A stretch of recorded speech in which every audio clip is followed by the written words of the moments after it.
Hello students, आज का हमारा टॉपिक है बियर-लैम्बर्ट लॉ। ये क्या होता है?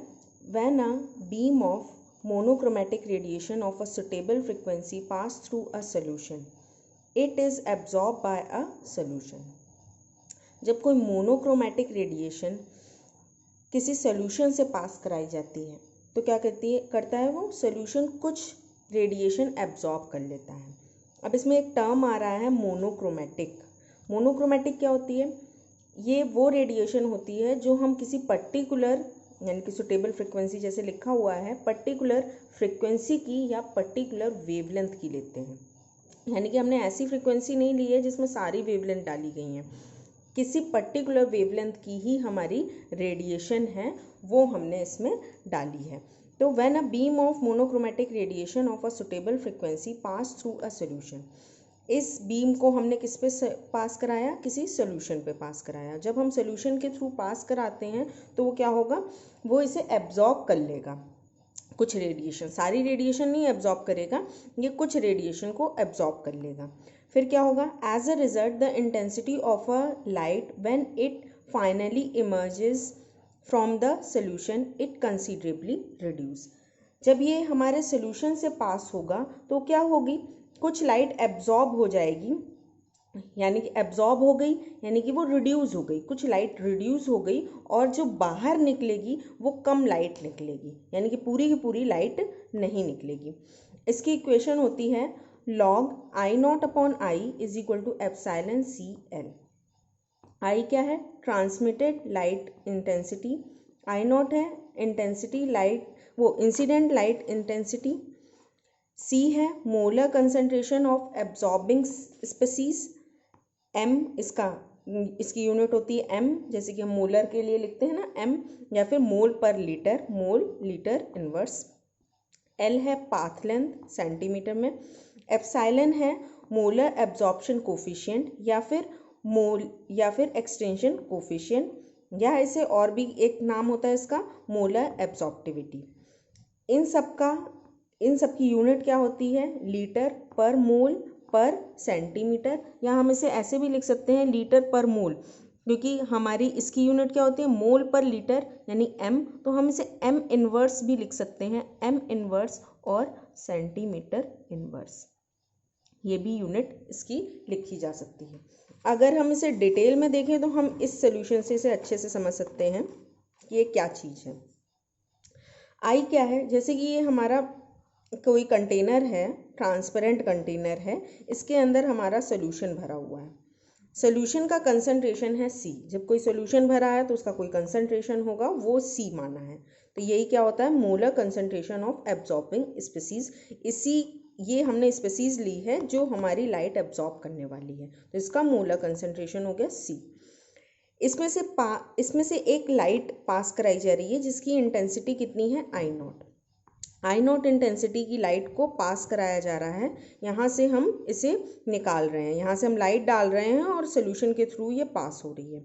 सोल्यूशन की लेंथ कितनी है? जो कंटेनर है यहाँ से यहाँ तक ये लाइट पास होगी, तो ये कितनी लेंथ इस सोल्यूशन के अंदर ट्रैवल करेगी? ये है एल, वही ये पाथ लेंथ है। यानी कि जो लाइट हमारी सोल्यूशन के अंदर से जितना ट्रैवल करी, बाहर कितना ट्रैवल कर रही है वो हम नहीं देख रहे हैं, हम देख रहे हैं इस सोल्यूशन के अंदर कितना ट्रैवल कर रही है, वो है एल। फिर ट्रैवल करने के बाद जब इसके सोल्यूशन से ट्रैवल करेगी तो ये एब्जॉर्ब हो जाएगी इसके अंदर, तो ये पूरी की पूरी लाइट, यानी कि जितनी हमने लाइट यहाँ से डाली थी इधर से निकाल रहे हैं, तो वो पूरी नहीं निकलेगी, कुछ लाइट एब्जॉर्ब हो गई होगी इस सोल्यूशन से और कुछ कम लाइट इससे निकलेगी, वो हमारी है आई, यानी कि ट्रांसमिटेड लाइट इंटेंसिटी। शुरुआत में जो डाली है इंसिडेंट लाइट इंटेंसिटी वो आई नॉट, जो बाहर निकली है वो है आई, कंसंट्रेशन सी और पाथ लेंथ एल। एप्सिलॉन क्या था? एप्सिलॉन है मोलर एब्सॉर्प्टिविटी कोफिशिएंट या फिर एक्सटेंशन कोफिशिएंट। जैसे कि हमने उसमें ट्रांसमिशन के जैसे sigma two sigma pi, sigma two sigma star transition पढ़ा था। ट्रांजिशन के केस में हमने उसे दिखाया था कि क्या होता है। अगर हम यहाँ पर देखें ट्रांजिशन के अलावा अगर हम इसे समझने की कोशिश करें तो हम इसकी यूनिट से भी समझ सकते हैं।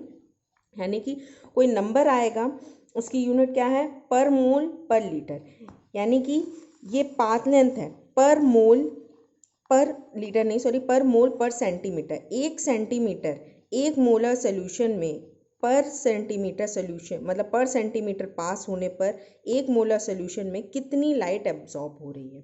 जितनी लाइट एब्जॉर्ब होगी उसी अकॉर्डिंग ट्रांजिशन होंगे। तो हम ट्रांजिशन के तौर पे ना समझें, कितनी लाइट एब्जॉर्ब हो रही है एब्जॉर्प्शन के भी केस में समझें। तो ये क्या है, पर मोल, यानी कि एक यूनिट एरिया में एक यूनिट लेंथ में, यानी कि 1 सेंटीमीटर ये ट्रैवल करेगी तो ये 1 सेंटीमीटर ट्रैवल और प्लस पर मोलर, यानी कि जो सोल्यूशन है वो 1 मोलर होना चाहिए, 1 मोल होना चाहिए 1 लीटर में। तो इतने अमाउंट में ये कितना एब्जॉर्ब कर रही है वो क्या होती है, मोलर एब्जॉर्प्शन कोफिशिएंट या फिर एक्सटेंशन कोफिशिएंट। इसकी यूनिट आपको पता चल गई। अब इसका डेरिवेशन देख लें, यानी कि किस तरीके से इसे डिराइव किया जाता है।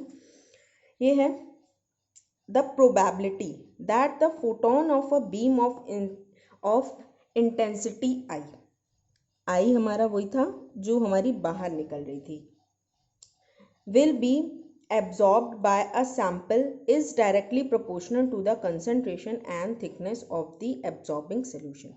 यानी कि जितना अमाउंट ये यहाँ पर ये है, कितना अमाउंट आई ये एब्जॉर्ब होने के बाद निकलेगा वो किस पे डिपेंड करता है, इसके कंसंट्रेशन और इसकी लेंथ पे डिपेंड करता है।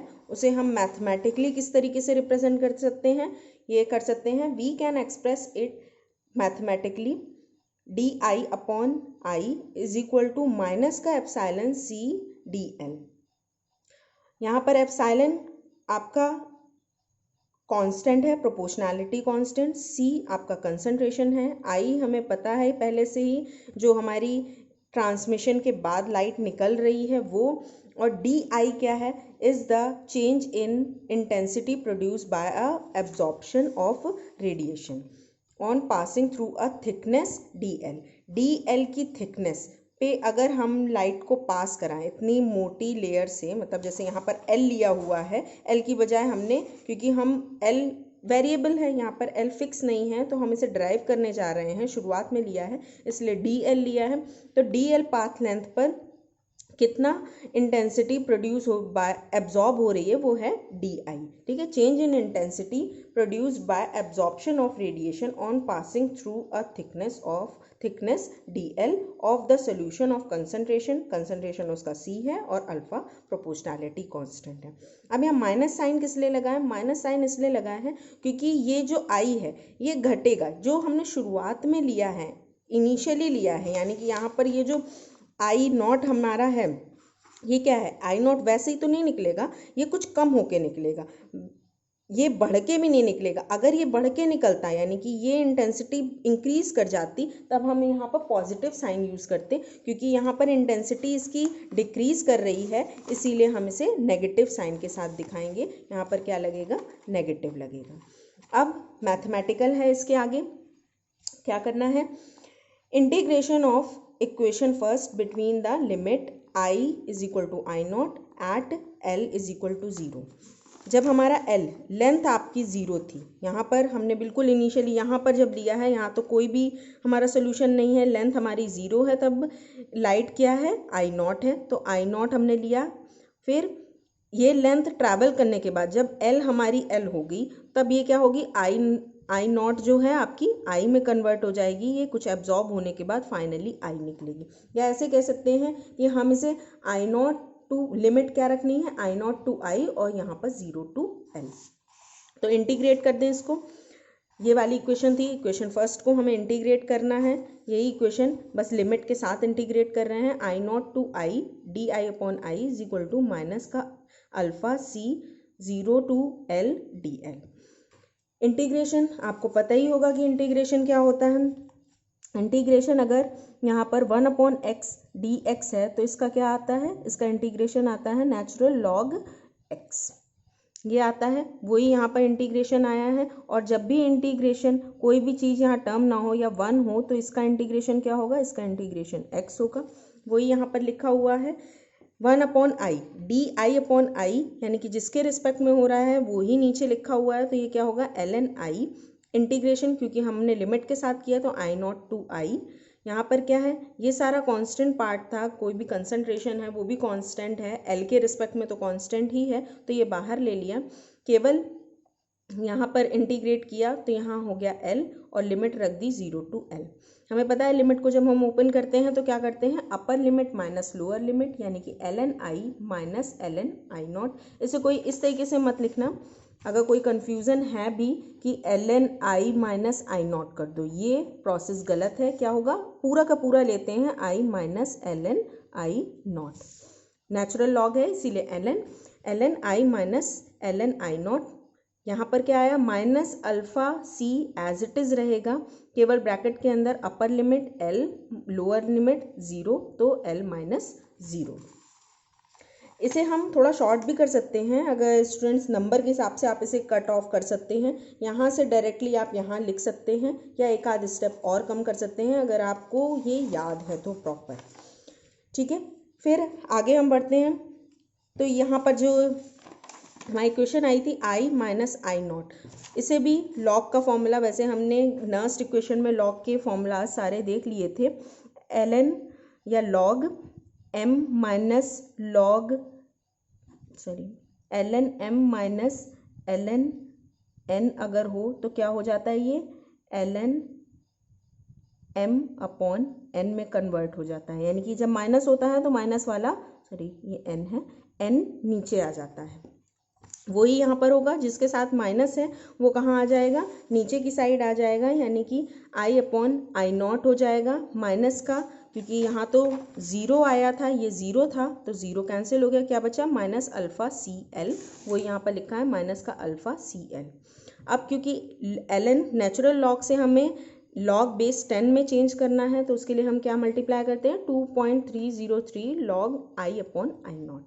यहाँ पर माइनस है, माइनस साइन चाहे तो हम यहाँ पर ले आए, तो अगर हम यहाँ ले आएंगे तो क्या हो जाएगा, ये आई नॉट ऊपर चला जाएगा और आई नीचे आ जाएगा, क्योंकि अगर हम हमने ये इक्वेशन अभी देखी है पुरानी वाली, ये जो इक्वेशन है यहाँ पर क्या है, ln i minus ln I naught है, अगर इसमें पूरे में माइनस आ जाए तो क्या हो जाएगा, ln i ये माइनस का हो जाएगा और ये प्लस का हो जाएगा ln आई नॉट, तो ये क्या बनेगा, आई नॉट जो प्लस का होता है वो ऊपर और जो माइनस का होता है वो नीचे, ln i upon I not बन जाएगा, तो ये पलट जाएगी इक्वेशन और यहाँ अल्फ़ा सी एल आ जाएगा। एक स्टेप हम यहाँ पर एडिशनल लिख सकते हैं या फिर हम डायरेक्टली भी कर सकते हैं।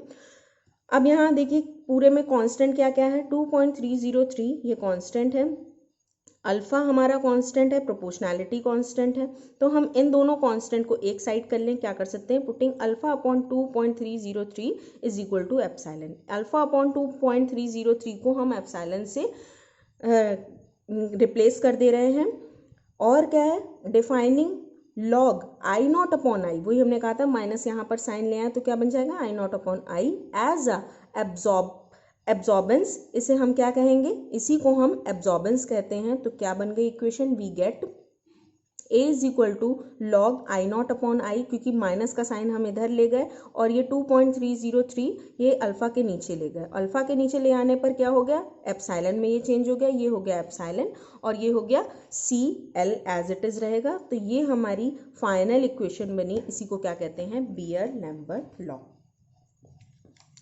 अब इसके आगे बढ़ते हैं, आगे है हमारा ट्रांसमिटेंस। इनके बारे में ज़्यादा डिटेल में नहीं करना है कुछ, ट्रांसमिटेंस क्या होती है बस इसे हम डिफाइन करते हैं आई अपॉन आई नॉट से। एब्जॉर्बेंस तो अगर आई अपॉन आई नॉट ट्रांसमिटेंस है तो इस फॉर्मूले में ऊपर वाले जो अभी हमने देखा है इसमें अगर टी के रिस्पेक्ट में रख दें तो यहाँ पर क्या है, आई अपॉन आई नॉट है, यहाँ पर आई नॉट अपॉन आई है, यहाँ पर आई अपॉन आई नॉट, यानी कि 1 अपॉन टी से लिख सकते हैं 1 अपॉन टी, या फिर माइनस में हम लॉग लगा सकते हैं। मतलब अगर हम इसे डिटेल में ही देखना चाहें तो क्या हो जाएगा, a इज इक्वल टू, क्योंकि आई अपॉन आई नॉट है तो इसे क्या लिख सकते हैं, इसी को अगर हम कन्वर्ट कर लें a is equal to I upon I है तो इसे हम ये लिखते हैं a is equal to 1 upon I naught, ये क्या होता है, t होता है, तो ये हो जाएगा log 1 अपॉन टी। अब log 1 अपॉन टी है, इसे अगर हम ऊपर लेके आए तो क्या हो जाएगा, ये हो जाएगा log ये हो जाएगा माइनस का log t। ऑलराइट, तो ये बन गया a is equal to minus का log t। ये हमने इसके नीचे वाला ये फिगर हमने समझ ही लिया कि आई नॉट क्या है, आई क्या है, एल और कंसंट्रेशन सी क्या है। अब न्यूमेरिकल बेसिस पे हमें क्या क्या चीज़ों की ज़रूरत पड़ती है वो टर्म और देख लें। एक टर्म आएगा आपके न्यूमेरिकल में एब्सॉर्प्टिविटी। एब्सॉर्प्टिविटी और कुछ नहीं होती है, एप्सिलॉन ही होती है, बस यूनिट चेंज होती है एब्सॉर्प्टिविटी की, वो होती है लीटर पर ग्राम पर सेंटीमीटर। वैसे हमारी मोलर एब्जॉर्प्टिविटी की क्या थी यूनिट, मोलर एब्जॉर्प्टिविटी की थी लीटर पर मोल पर सेंटीमीटर, यानी कि यहाँ पर मोल की जगह बस क्या चेंज हो गया है, ग्राम आ गया है। तो जब हमारा ग्राम में पूछा जाएगा तो वो यूनिट नहीं देगा, वो क्या कहेगा, एब्जॉर्प्टिविटी बताइए। जब वो पूछे मोलर एब्जॉर्प्टिविटी या एक्सटेंशन और एब्जॉर्ब कोफिशिएंट या फिर मोलर एब्जॉर्प्शन कोफिशिएंट, इनमें से कुछ भी पूछे तो वो आपकी यूनिट क्या है, यही रहेगी। लेकिन स्पेशली अगर उसने एब्जॉर्प्टिविटी का नाम लिया है तब यानी कि वो पूछना चाह रहा है कि यहाँ पर मोल की जगह ग्राम हमें लेना है। ऑलराइट, लास्ट हमारा इससे रिलेटेड न्यूमेरिकल आगे हमने देखना है, तो उसके लिए हम एक और दो टर्म और देख लें। एब्जॉर्बेंस जो होती है वो हमारी एडिटिव प्रॉपर्टी होती है। मीन्स अगर हमारा 2-3 सोल्यूशन दिए जाए, अगर एक सोल्यूशन दिया जाए उसकी एब्जॉर्बेंस दी जाए, एक सोल्यूशन आपका दिया जाए उसकी एब्जॉर्बेंस A1 है, दूसरा सोल्यूशन दिया जाए उसकी एब्जॉर्बेंस A2 है, तीसरा दिया जाए A3 है, सबकी एब्जॉर्बेंस बता दी इस तरीके से, कितने भी दिए जाए। फिर ये कहा जाए कि इनको जोड़ के इन सारे सोल्यूशन को ऐड कर दिया जाए, ठीक है, एक नया सोल्यूशन तैयार किया जाए, यानी कि x है, ये y है और ये z है, x y z को एक साथ हमें इस्तेमाल करना है। तो ये जो नया सोल्यूशन बना उसकी एब्सॉर्प्टिविटी क्या होगी, तो एब्सॉर्प्टिविटी हमारी क्या होती है, एडिटिव प्रॉपर्टी होती है। तो वो सिंपल हो जाएगी नए सोल्यूशन की, यानी कि ये जो x y z हमारा सोल्यूशन बना उसकी एब्सॉर्प्टिविटी A1 plus A2 plus A3 हो जाएगी, या जितने भी सोल्यूशन होंगे वो जितने भी जोड़े जाएंगे उन सबको एडिशन हो जाएगा। तो एब्जॉर्बेंस क्या होती है आपकी, एडिटिव प्रॉपर्टी होती है, ये सारा कुछ ऐड होता है। तो हम इसे ऐसे लिख सकते हैं, सिग्मा हमारा एडिशन के लिए इस्तेमाल होता है, तो n इज इक्वल टू 1 से n is equal to n तक, यानी कि जितने भी सोल्यूशन दिए गए हैं a उन सबको ऐड कर दिया जाए। ऑलराइट, ये an या tn। ट्रांसमिटेंस क्या होती है, ये आपकी मल्टीप्लिकेटिव प्रॉपर्टी होती है, यहाँ पर ऐड करने से काम नहीं चलेगा। जिस तरीके से हमारे यहाँ एब्जॉर्बेंस के लिए हमने कहा था, अगर हमारे अलग अलग सोल्यूशन दिए जाएं उसकी ट्रांसमिटेंस दी जाए T1, दूसरे सोल्यूशन की ट्रांसमिटेंस हो T2, तीसरे की हमारी T3, ये x है, ये y है, ये z है। तो हमारी नए वाले सोल्यूशन की ट्रांसमिटेंस यानी कि x y z, ये हम तीनों को मिला के जो सोल्यूशन बना रहे हैं उसकी होगी T1 into T2 into T3। तो हमारी क्या हो जाएगी, T1 T2 T3, और ज़्यादा सोल्यूशन होंगे तो मल्टीप्लाई। तो इसे कैसे लिख सकते हैं, पाई, सिग्मा हमारा एडिशन के लिए यूज़ होता है, पाई कैपिटल पाई हमारा मल्टीप्लिकेशन के लिए यूज़ होता है। तो n is equal to 1 to n, और ये क्या हो जाएगा, Tn। इसे हम, अगर ये नहीं समझ में आ रहा है तो ऐसे तो समझ ही सकते हैं कि सबको मल्टीप्लाई कर देना है, यहाँ पर सबको ऐड कर देना है। अब हम आ जाते हैं न्यूमेरिकल पे, इसका न्यूमेरिकल पार्ट और देख लें। यहाँ पर लिखा है, इस न्यूमेरिकल को देखें, ये क्या कह रहा है, in a absorption cell the transmittance of 0.1 m solution of the substance x is 80%। यानी कि कोई सेल दिया है, एब्जॉर्प्शन सेल है, उसमें क्या है, ट्रांसमिटेंस उस सेल के सोल्यूशन का कंसंट्रेशन है 0.1 m solution of the absorbance x, मतलब sorry of the substance x, कोई सब्सटेंस है x जिसका कंसंट्रेशन 0.1 m है और उसकी ट्रांसमिटेंस कितनी है, 80% है, परसेंट में दी है।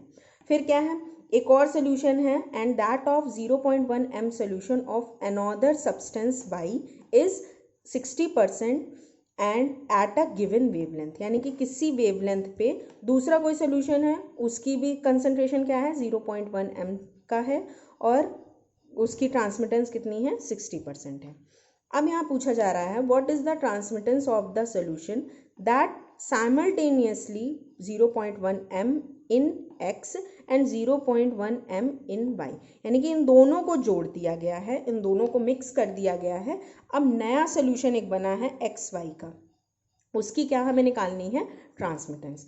तो अभी हमने देखा है ट्रांसमिटेंस क्या होती है, मल्टीप्लिकेटिव प्रॉपर्टी होती है। लेकिन उससे पहले हम लिख लें कि हमें सोल्यूशन दिया है, क्योंकि यहाँ पर हमें मल्टीप्लिकेटिव प्रॉपर्टी है, हमारे इस फॉर्मूले में कहीं पर भी कंसंट्रेशन का टर्म नहीं है, वेवलेंथ नहीं है, तो हमें कुछ भी लिखने की ज़रूरत नहीं है, केवल हमें ट्रांसमिटेंस की ही ज़रूरत है। तो हमें क्या देखना है, T1 कोई सोल्यूशन है x, यहाँ एक्स वाई के टर्म में ही दिया है सब्सटेंस, तो हम ऐसे लिख दें Tx की ट्रांसमिटेंस कितनी दे रखी है, 80%। ऑलराइट, 80% को हम ऐसे भी लिख सकते हैं, 80 किस में से, आउट ऑफ 100 होगा, राइट। 80% है यानी कि 80 आउट ऑफ 100, मतलब 100 कोई होगा उसमें से 80 तभी परसेंट में आता है। दूसरा है टी वाई आपकी दे रखी है 60%, 60% मीन्स 60 आउट ऑफ 100। ऑलराइट, ये 60 आउट ऑफ 100 या 80 आउट ऑफ 100 हम क्यों लिख रहे हैं, क्योंकि परसेंट में दिया गया। और अभी हमने एक फॉर्मूला देखा था ट्रांसमिटेंस का, क्या होता है, I/I0। तो I0 कितना है, 100 है, I हमारा 60 या 80 है, इसीलिए तो परसेंट में जब भी लिखा जाए तो हम उसे इस तरीके से ही डिनोट करते हैं। ये हो गया।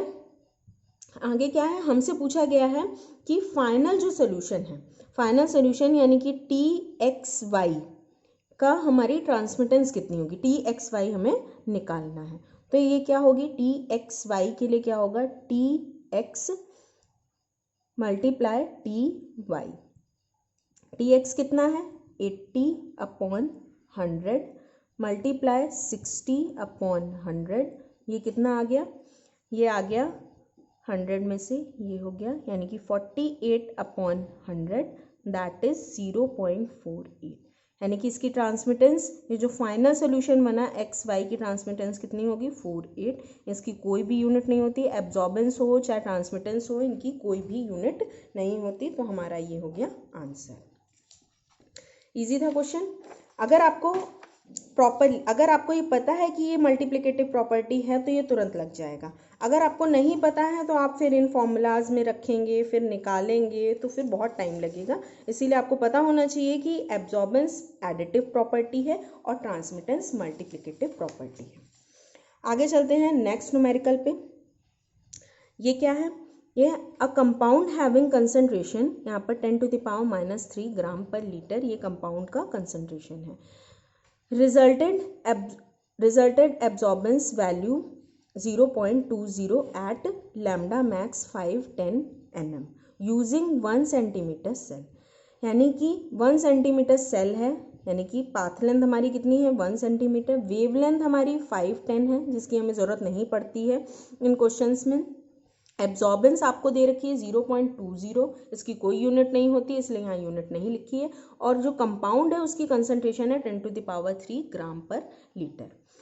कैलकुलेट इट्स एब्जॉर्प्टिविटी, अभी मैंने बताया था एब्जॉर्प्टिविटी एक टर्म आएगा जिसके लिए हमें क्या देखना है, यूनिट चेंज होती है बस, एंड मोलर एब्जॉर्प्टिविटी वैल्यू, ये दोनों हमें कैलकुलेट करनी है। और molecular weight of a compound हमें दे रखा है 400।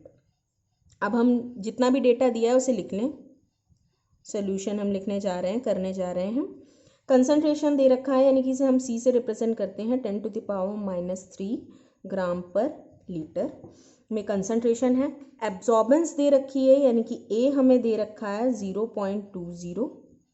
वेवलेंथ दे तो रखी है लेकिन हमें यूज़ नहीं होती इन क्वेश्चन में, तो हम ये डेटा नहीं नोट करेंगे।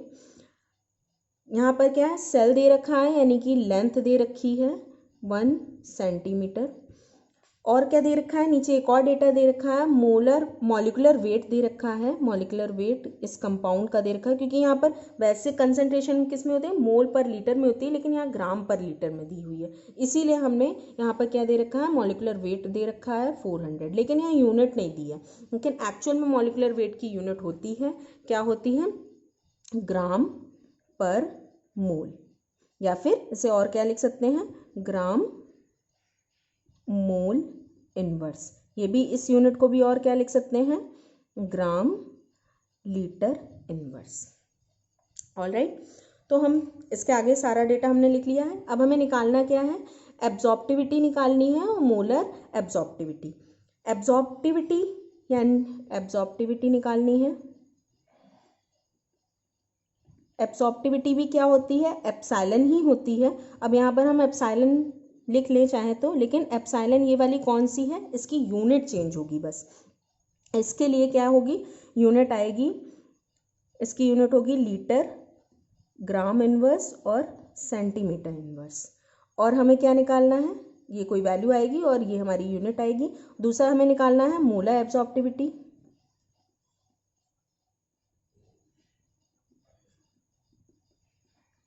ये भी एप्सिलॉन ही होता है, लेकिन इसकी यूनिट क्या होगी, लीटर, मोल इनवर्स और सेंटीमीटर इनवर्स।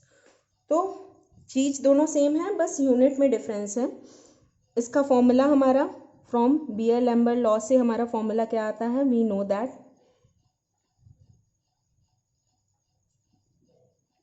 क्या है, A is equal to epsilon CL। ये हमें पता है ये वाला फॉर्मूला। अब हमें क्या निकालना है, एब्जॉर्बेंस A दे रखी है, C दे रखा है, L दे रखा है।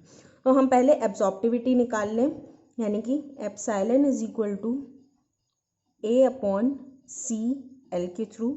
सबसे पहले हम निकालने जा रहे हैं एब्जॉर्प्टिविटी। क्यों, क्योंकि यहाँ पर ग्राम है और हमें ग्राम में ही डेटा दे रखा है। तो एब्जॉर्प्टिविटी क्या होगी, A की वैल्यू रख दे 0.20 अपॉन C की वैल्यू है 10⁻³ क्या है, यूनिट भी रखते जाएं तो यहीं पर ही क्लियर भी होता जाएगा अगर हमने यूनिट रख दी। ग्राम पर लीटर यानी कि ग्राम लीटर इनवर्स में, L कितना है, मल्टीप्लाई बाय L है हमारा 1 सेंटीमीटर।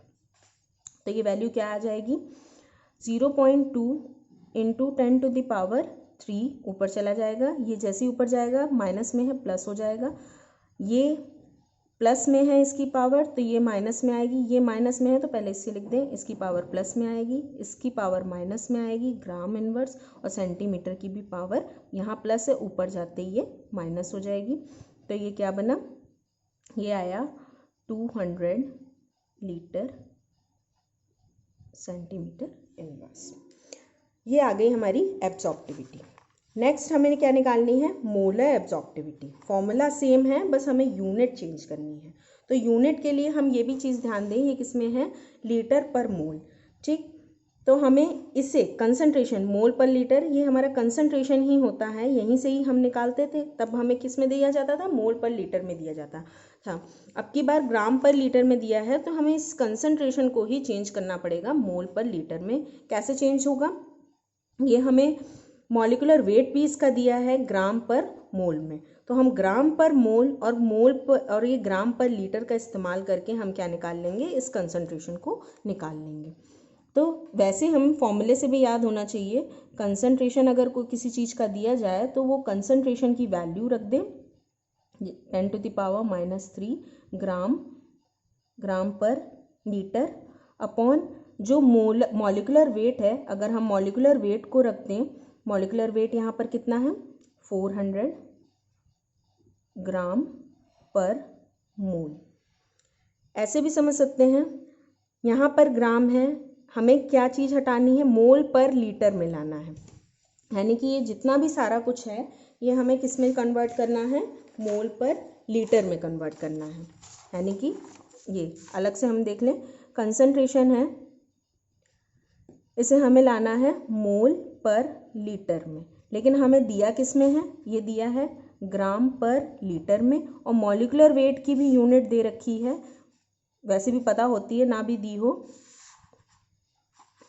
जैसे देख लें कंसंट्रेशन क्या है, मोल पर लीटर, और हमें दिया किस में है, हमें दिया है ग्राम पर लीटर में। और मॉलिक्यूलर वेट की होती है ग्राम पर मोल। ठीक है, हमें लाना है मोल पर लीटर और हमें ये और ये पता है। तो हम ग्राम से ग्राम को अगर काट दें तो हमारा क्या बन जाएगा, मोल पर लीटर। ये ऐसे है, ग्राम लीटर इनवर्स L इनवर्स, और ये ग्राम और मोल इनवर्स। अगर हम इसका डिवाइड कर दें तो ये कट जाएगा और ये ऊपर आ जाएगा, मोल ऊपर आ जाएगा तो मोल पर लीटर बन जाएगा। इन दोनों को डिवाइड कर दें। सेम हम वही करने जा रहे हैं। हमें जो वैल्यू दे रखी है यूनिट से भी अगर हम समझें तो भी हम निकाल सकते हैं। थोड़ा सा कॉमन सेंस लगाएं कि हमें लाना, हमारा टारगेट है मोल पर लीटर का, तो हम मोल पर लीटर किस तरीके से ला सकते हैं, इसको और इसको इस्तेमाल करके। हम जब इससे ये डिवाइड करेंगे तो ये अपने आप ही मोल पर लीटर में कन्वर्ट हो जाएगा।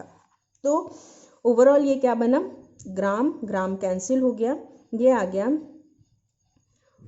400। ऐसे ही अभी लिख दें, उसमें सीधे इस्तेमाल हो जाएगा 10⁻³ ये आ गया मोल पर लीटर। एल, कैपिटल एल इस्तेमाल कर रहे हैं तो कैपिटल एल ही कर लें। एप्सिलॉन की वैल्यू अब की बार हम वापस निकालने जा रहे हैं। अब हम यही लिख दें, मोलर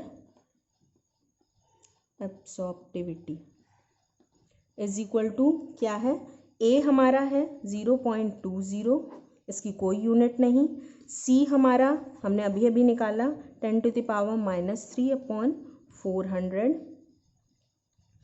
यूनिट आई इसकी मोल लीटर इनवर्स, इसे लीटर इनवर्स लिख सकते हैं। मल्टीप्लाई बाय एल, एल यहाँ पर कितना है 1 सेंटीमीटर था, शुरुआत से हम 1 सेंटीमीटर ही लेके चल रहे थे, सेंटीमीटर में कोई चेंजमेंट नहीं करना है तो 1 सेंटीमीटर।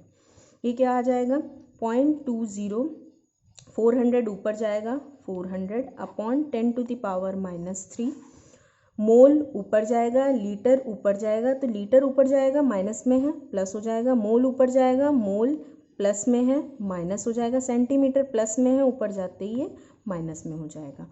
ये क्या आएगा यहाँ पर, ये आएगा 80, 4 का मल्टीप्लाई 0.2 से करेंगे, 400 का मल्टीप्लाई 0.2 से करेंगे तो 80 आएगा। मल्टीप्लाई बाय 10⁻³ नीचे है ऊपर जाएगा तो 10⁻, प्लस का 3 हो जाएगा। यूनिट हमारी आ चुकी है मोल पर मोल पर सेंटीमीटर। ओवरऑल क्या हो गया 8 × 10⁴ लीटर मोल इनवर्स और सेंटीमीटर इनवर्स। तो दोनों वैल्यू आ गई, एब्सॉर्प्टिविटी की भी आ गई और मोलर एब्सॉर्प्टिविटी की भी वैल्यू आ गई। इस तरीके से आप लोगों को ये इन न्यूमेरिकल्स को सॉल्व करना है।